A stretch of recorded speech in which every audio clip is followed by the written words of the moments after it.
Talk for a moment about the House GOP. They are busy today drafting articles of impeachment against President Joe Biden, the withholding of weapons to Israel.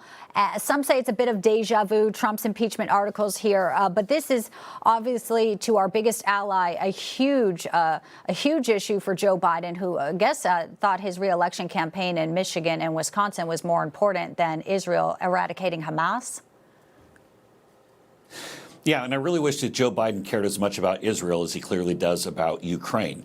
And it's almost though when you talk about the congressional election, this is 2019 all over again, because if you look back at the standard that they held President Trump to, that's exactly what Joe Biden is doing now. And so Congress has passed this money to go to Israel. And now Joe Biden is trying to play politics and hold it up and say, unless certain conditions are met with regard to what Israel's going to do with regard to Rafah, then he's not going to send the money.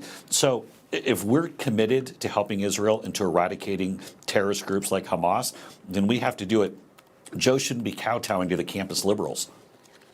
Well, I want to get your reaction too, Jason, to this news today breaking that Steve Bannon will be now, I guess, reporting to prison like Peter Navarro. They are saying that they will not hear the appeal is over for his contempt of Congress conviction. How can that be? That January 6th committee was not bipartisan. So many errors. It was a Hollywood production. They didn't show the tape. All of this it just stinks.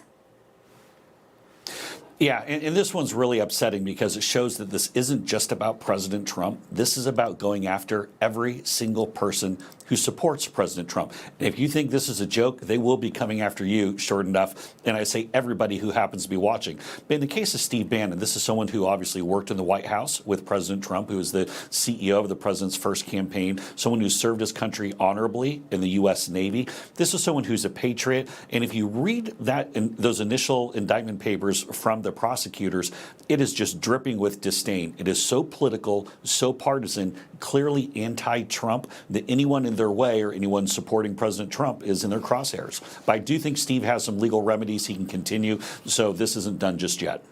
Yeah, we know he's a fighter as well, so we'll be watching that one closely. This is why I think so many Americans want to see a debate between Donald Trump and Joe Biden. Donald Trump truthing this just yesterday in the afternoon, saying, hey, let's set it up. I mean, he did say it on the Howard Stern show. Biden stopped by there.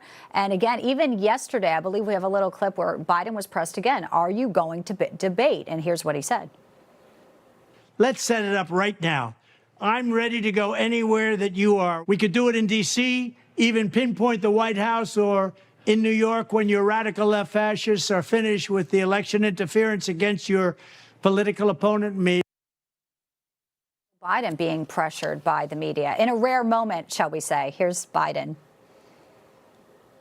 President, when will you debate President Trump?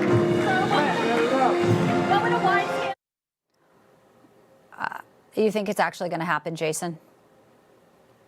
I don't think Biden wants it to. I think he might, on occasion, reply to the press, go ahead, let's set it up. But to be clear, Biden doesn't know what year it is. He doesn't know what month it is. But President Trump is ready to debate him anytime, anywhere, any place. We can go to the White House. We can make it real easy. We'll do it between 12 and 4 p.m., the hours that Joe Biden is normally awake. You know what? We can go to Wilmington. We can do it in the garage right there where he had the confidential papers and along with the Corvette. We will do it anywhere that Joe Biden is willing to do it. And by the way, we'll do it in front of everybody or we'll do it with a specific network. We're ready to go right now. When you look at what's happening to this country, the cost of living, inflation, the chaos of the southern border, weaponization of our legal system, we cannot wait until the fall, especially with people voting so early. Let's get it on, Joe.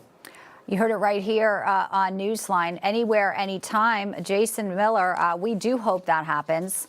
We're happy to be a part of it when and if it does go down. Appreciate your time, your reaction to the breaking news on Steve Bannon. And again, we'll be watching Donald Trump's comments within the hour and the big rally tomorrow in New Jersey. Thanks, Jason. Big rally tomorrow, tens of thousands of people.